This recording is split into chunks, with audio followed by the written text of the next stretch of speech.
I just heard that in exchange for getting her vote to be speaker and getting Kevin McCarthy to 218 votes, which he needs to become speaker, he's promised Marjorie Taylor Greene that they're going to have hearings on Nancy Pelosi. Okay, this is someone who is retired from leadership.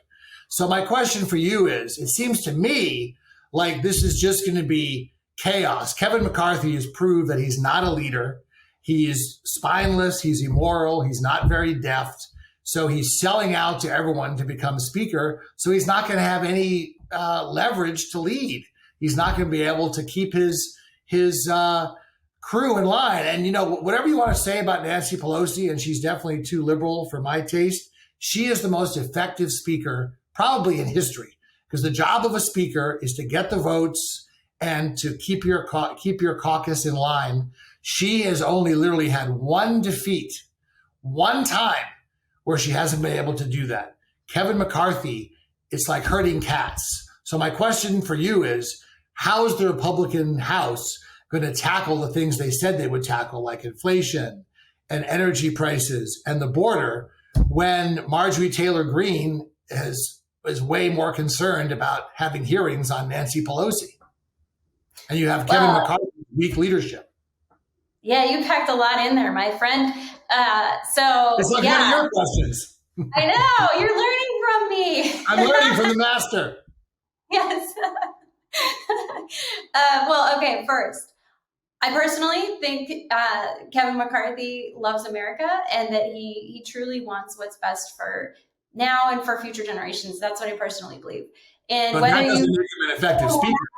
I think that's it will be seen. I mean, I think the uniformity of the Democrat Party in terms of how lockstep it is also testament to the fact that it's been so yanked far to the left that it's almost unrecognizable. The fact that there's only one Democrat in the entire caucus in the House who is pro-life is pretty shocking. It's not the case on for the Republicans. It says so the Republican Party is actually a bigger tent. So that's part of it. And then also as far as abortion, yes. No, but in general. In general, too. I mean, you just had 12 senators who voted on gay marriage. And so, and then you have economic issues. There are, Republicans who voted on the infrastructure. So it is a bigger tent party at the end of the day. And the thing about Nancy Pelosi is that the January 6th investigation has never actually truly taken accounting of her behavior and her actions and her decisions leading up to it. So I think here's the red herring. Why didn't she call the National Guard? I know we've heard this 30 times before. No, Kash Patel and others who were senior in the Trump administration and working in national security and defense, They said that she was the one who said, I didn't want the optics of it. So we've covered this a bunch of times before, so it's not even worth a response. But that's a great speech. But the question was, how is he going to lead? How is he going to solve the problems that he's pledged to solve? Which I agree, Democrats have not been very good on solving. So there's an opening here. How is he going to do it when he's got to sell out to get the right wing votes? And by the way, I think if you took the four most extreme members of the House, who are probably AOC, Rashida Tlaib, Ilhan Omar, and Ayanna Pressley, if you stack them against Marjorie Taylor Greene, Paul Gosar, Lauren Boebert, and Matt Gaetz, I think most Americans would say that the Republicans were more extreme. Okay, so let's just get that out there. The Republican Party has gone more to the right dangerously than the Democratic Party has to the left. But we can debate that here or there. But the bottom line is that Kevin McCarthy has not shown any ability to lead, and any opportunity he had, he's selling out to get the votes. So what's he going to do? Well, I know for a fact, actually, because I recently spoke with someone who worked for him for 7 years. And I know for a fact that they're planning two tracks. They're planning a legislative track and then an investigative track. So I think you can walk and chew gum at the same time. I think you can investigate the failures of Nancy Pelosi, for example, while also bringing up legislation that, for example, there's the Congressional Review Act, the CRA, And then there's other methods where they can repeal the terrible Biden regulation. There was an estimate from a think tank recently that said the regulation that Joe Biden has put under through executive fiat has put in $300 billion in economic constraints. And so there's a lot that Congress can do, and I know that Republicans want to push that forward. The big obstacle, obviously, is the fact that they won't have the Senate. So they can do as much as they can, but if they can't get any, and maybe they'll be able to pick off some of the more moderate, reasonable Democrats. We'll see what Joe Manchin does. Well, again, if they actually come through, and by the way, investigating someone who's no longer in the leadership role, Nancy Pelosi, or they say they're going to go after Hunter Biden's laptop, it's old news. People don't care. It's all showmanship. Trump's not president, and yet we still have all those January 6 hearings. So no, but that's different because we're talking about a threat. This is someone who led an insurrection and tried to overthrow an election. That's a lot different than someone who, has a laptop where he was, talking to call girls and getting more money as a consultant or as a board member than he should have. Look, Hunter Biden is a pathetic drug addict. I'm not defending the guy. Look, look at Ronald Reagan. It was estranged from one of his kids or a couple of his kids. People have kids that aren't great. But, Beau Biden was a model son, right? So he had and his daughter is nice. So, people have bad kids. And you can't blame him for that. I mean, Jeb Bush I think the world of Jeb Bush, and one of his kids has issues. So again, it's I don't think you can hold that against someone, but I would just hope that they'll focus on legislating. But I think Kevin McCarthy is way too weak, and I think that there's way too much, and the margin is way too narrow. If they had a 30-seat margin, then you could buy off the Marjorie Taylor Greenes and the extremists and still legislate. But I don't see how that's going to happen now. Wouldn't you agree that the small and again, this is an election where they should have won 30 or 40 seats, but it looks like it's going to be 221 to 214, maybe 222 to 213 if they're lucky. What do you think?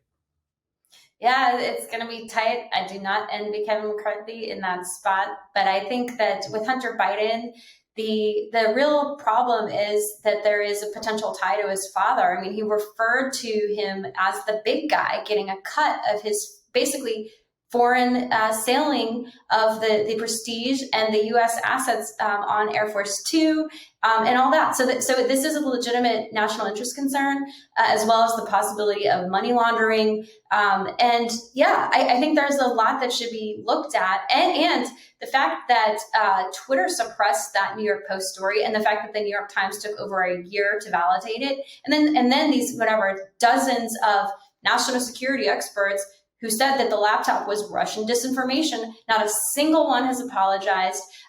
So a lot of people are very angry about it because polls have shown that if that story had not been suppressed, then it would have been determinative for a large swath of people. Well, again, I think if you put it on the Trump scale of, egregious act, this would rank maybe a 2 or 3. But I think let's take a look at the way things are being handled with Trump. Okay, things like that are being handled on the state level. The New York Attorney General is suing them, exposing what a fraudulent house of cards the whole Trump world is, right? And so that may bankrupt him, which is his worst nightmare. There are states, Georgia, they're getting him for racketeering, the way he called up Brad Raffensperger and infamously asked for those 12,000 votes. So that should be handled on a state and civil level. And that's what Hunter Biden's laptop or financial issues. When it comes to threats to our country, like Trump's insurrection, then it should be handled by Congress. But there's nothing that even comes close on Biden's docket, or frankly, any president's activities that rank near trying to overthrow an election. And that's why I hate when this false equivalency, Hillary Clinton told Joe Biden not to honor the election. Terry McAuliffe said that the, whatever election in Virginia wasn't valid. Yeah, that was all talk. nobody tried to throw democracy under the bus. Nobody, incited an insurrection. Nobody did everything they could to hold on to power every possible way. So it's a total false equivalency. And I think, frankly, we're getting it right. Threats to democracy, Congress handles. Everything else, state and civil. Don't you think that's fair? Well, we just got word today that the Biden DOJ, only a few days after his rival has declared candidacy, that he's going to use the White House to persecute Donald Trump, that he's going to name a special prosecutor. So yet again, there's more federal interference by someone. And if it was the reverse, the Democrats would impeach whoever Republican was for doing that, for naming a special counsel. That's the way Democrats operate. So yeah, I can send you the poll, but Harvard University does polling with Mark Penn, who was Bill Clinton's pollster, and they found that 67% of Americans in general, or I think it was voters, said that if the Hunter Biden allegations of the corruption and the use of the federal office in order to enrich your pockets, that it would be impeachable. So this is very significant. And you and I can disagree about whether to downplay it. I personally don't think we should. Okay. And by the way, the reason the Justice Department is making the announcement now and just as well as I do, has nothing to do with Trump's announcement, is that November 15th was the deadline because they can't do it right before an election. You have to wait a week after an election. So it has nothing to do with Trump's announcement. Trump's announcement was the most anticlimactic, insipid thing I'd ever seen. Nobody cares except his diehard supporters. He's such a narcissist that I think he'll burn the house down before he sacrifices the spotlight.